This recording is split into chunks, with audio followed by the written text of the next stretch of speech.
আসসালামু আলাইকুম।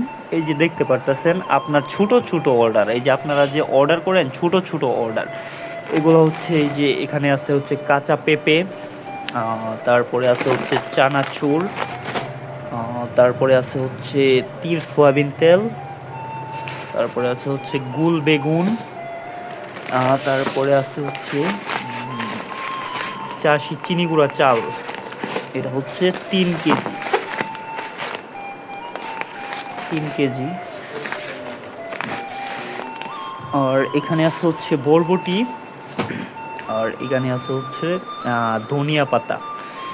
যাই হোক, তো দেখতে পারছেন একদমই সিম্পলি ছোট অর্ডার। মানে আমাদের অনেক কাস্টমার আছে যারা করে যে এই 1 দিন 2 দিন পর পর বাজার করে, মানে কম পরিসরে বাজার নেয়, আর একদমই যা যা নেয় সব কিছু একদম ফ্রেশ থাকে অ্যান্ড ফ্রেশ অবস্থাতেই শেষ হয়ে যায়, যার ফলে আবার যখন প্রয়োজন তখন অর্ডার করে। তো আসলে এই বিষয়টা ভালো, বিষয়টা আসলেই ভালো লাগার মতো যে অল্প অল্প করে জিনিস নেওয়া হয়, শেষ হয়ে গেলে পরে আবার অর্ডার করে, এটা ভালো।